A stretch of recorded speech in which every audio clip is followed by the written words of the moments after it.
Can you indulge me? Maybe we do a round of applause for everybody this semester. Can we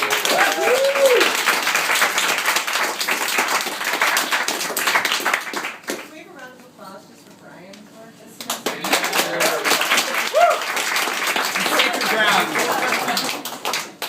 Okay.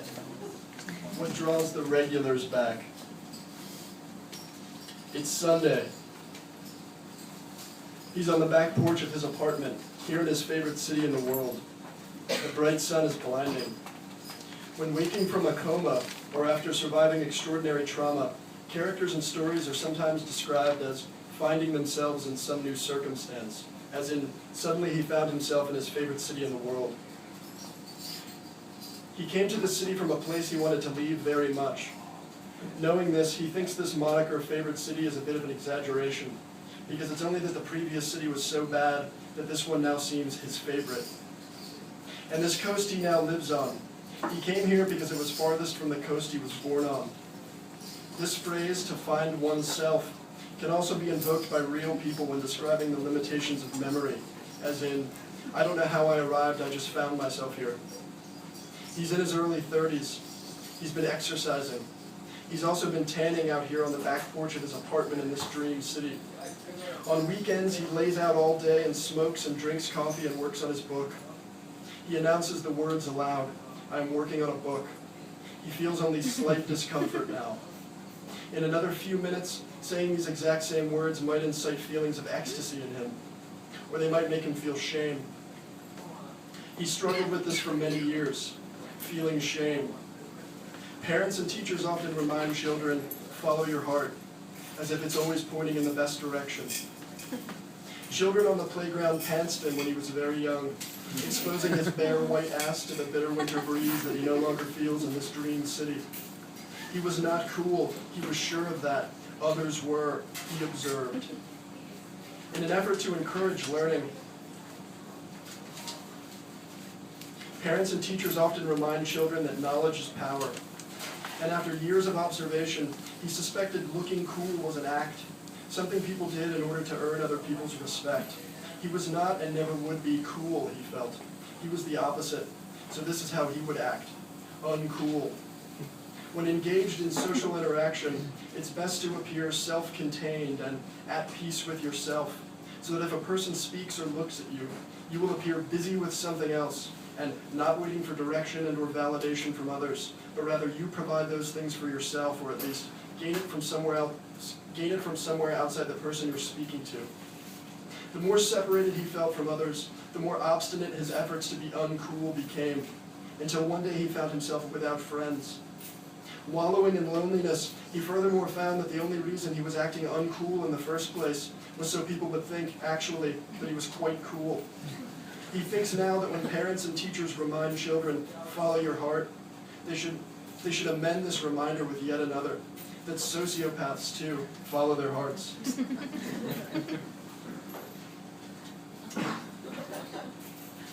He really has it made right now. He has a fresh new red beard. It hadn't occurred to him until recently to grow it. He takes pictures of himself with his iPhone and texts them to a girl he's sleeping with. He feels present inside his body for the first time in a long time, maybe ever. 1 month before moving to this city, he broke up with a girl he'd been with for 3 years. Out to lunch with supportive family and friends a week after the breakup, he entered a political discussion that allowed him to articulate what he considered at the time to be a highly nuanced and particular opinion, but which a friend promptly pointed out had also been his ex-girlfriend's opinion. Armed with this self-awareness, he caught himself over the next few days claiming ownership of several more opinions that were actually hers, and soon he became terrified that he had no opinions of his own. He tried to remember a time before having ever met his ex-girlfriend, but he couldn't. His wardrobe was full of glossy shirts with big collars, shirts he realized he never would have worn without her. She had picked these shirts. He wanted to get rid of every bit of her that was still inside him, outside of him, but he couldn't just throw them out because he'd just have to buy new ones. Psychiatrists often tell patients, change is good. But he could no longer see where his ex-girlfriend ended and he began, what he would need to change and what he couldn't. She'd commandeered his very instincts. She had absorbed him. He needed the shirts. He became terrified of interacting with others, lest the ex-girlfriend in him surface, deepening his ditch into her. The more self-conscious he became about being her, the harder it became not to be just that. And when he arrived to this dream city, just after he'd left her, he was convinced her personality had replaced his. The one that had never stopped trying to convince others that it was cool. He worried that her personality would come out while they interacted with a potential friend, even way out here in this dream city. So he hid his own mutant personality from those with whom he interacted, for fear that his was fused to hers and that he would never be rid of her. He limited his interactions to co-workers as the effort required in hiding himself was exhausting. One day, he forfeited, threw up his hands and said, "There is no one inside me." He did this on principle. No personality at all was better than his ex-girlfriend's, he thought. And finally, after suppressing his personality for 2 years straight here in this dream city, he found himself flushed. Where there had once been her voice, there was silence. Where there had once been her opinion was indifference. But now, having suppressed whatever personality he might have one day had for so long, he found he'd lost even that. He now had no personality at all, and furthermore found that while interacting with others, he possessed the social skills of something like a first grader. He was right back on that playground where he'd been pantsed 24 years before, looking around expectantly in all directions, waiting for someone, anyone, to show him what he was supposed to do, how he was supposed to act. He's outside on the porch right now, working on his book in the sun, naked, a cold breeze sweeping in from the ocean in this dream city. The sun doesn't always shine this brightly in this particular neighborhood by the beach. He is trying to take full advantage. There is a cafe down the street where many people who live in this neighborhood go on sunny days. He goes too. When he first moved to this neighborhood and saw the regulars outside the cafe, he was amazed that people could come every day to the same restaurant. What could possibly draw regulars back to the same business establishment day after day? 2 years of unimaginable loneliness having passed him by, he decided on a sunny afternoon to go to the cafe.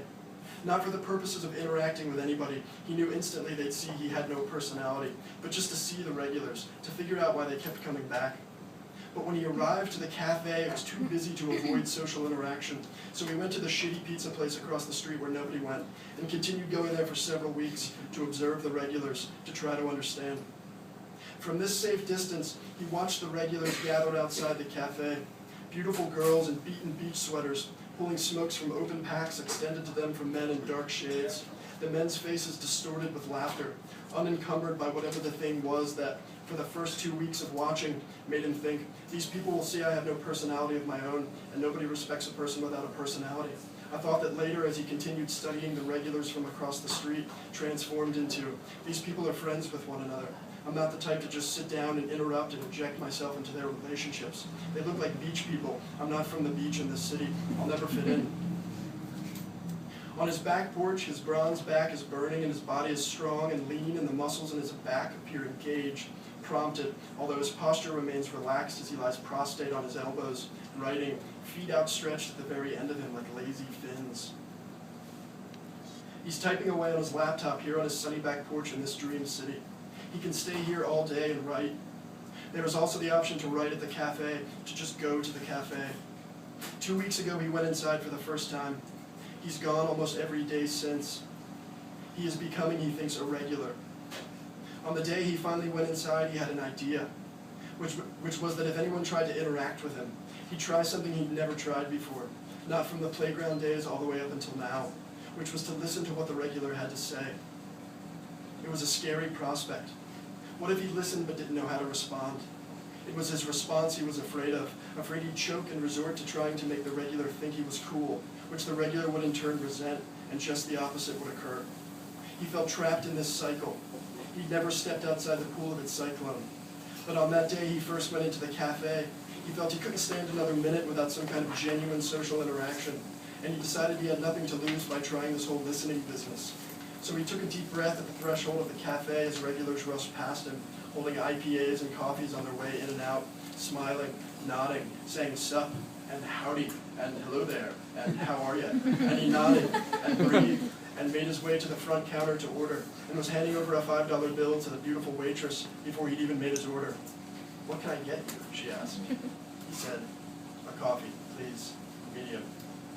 That first day at the cafe, he drank coffee all morning, And when the sun beat down on the little beach street in this dream city, and the chairs were pulled outside, and regulars started collecting to drink IPAs in the beautiful weather, he went out there too, leaning back in his chair, smiling under shades, and tried to listen. He drank the IPAs in the sun and smoked the dope the regulars passed him.